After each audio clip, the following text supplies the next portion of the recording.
Iran. Protests continue in Sistan and Baluchestan. Protests that began in Sistan and Baluchistan on Monday continued for the sixth consecutive day on Saturday. The protests began after the Revolutionary Guards opened fire and killed fuel porters in Saravan County, near the Iran-Pakistan border. RGC forces in the Saravan border area opened fire on a group of Baluch fuel porters, killing and injuring several people. Images and videos posted on social media showed dense presence of IRGC forces along with heavy artillery and tanks. Protests have spread across the Sistan and Baluchistan province since the incident. The regime has cut off internet access to prevent the news of the protests from spreading. According to reports obtained from the locals, security forces have gunned down dozens of protesters and have arrested many others. On Saturday, the youth in Dashtyari County blocked the road to Bahukalat in protest to the killing of fuel traders at the Saravan border crossing.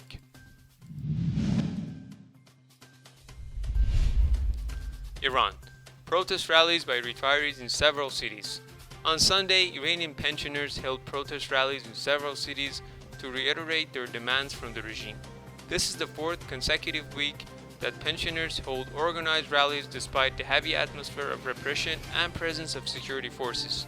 In the past years, the pensioners have regularly protesting low wages and the government's refusal to adjust their pensions based on the devaluation of the rial and the rising inflation rate. On February 28, retirees held their protests in Tehran, Yazd, Kermanshah, Arak, Ahvaz, Khorramabad, Shahrud, Karaj, Shushtar, Mashhad, and Zanjan.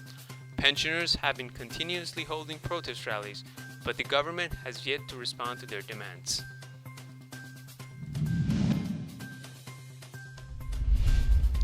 Iran.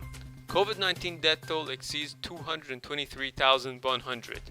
Over 223,100 people have died of the novel coronavirus in 497 cities, checkered across all of Iran's 31 provinces, according to reports tallied by the Iranian opposition People's Mujahedin Organization of Iran as of Sunday. The official death toll declared by the regime stands at 60,073, around a third of the actual figure.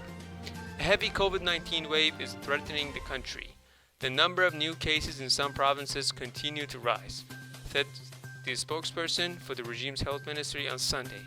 Unfortunately, last week we witnessed a relative increase in the number of positive cases and deaths in comparison to the week before. The death rate has been highest in the provinces of Khuzestan, Mazandaran, Golestan, and Semnan, respectively. She added, according to the Mehr news agency, an outlet linked to the regime's Ministry of Intelligence and Security.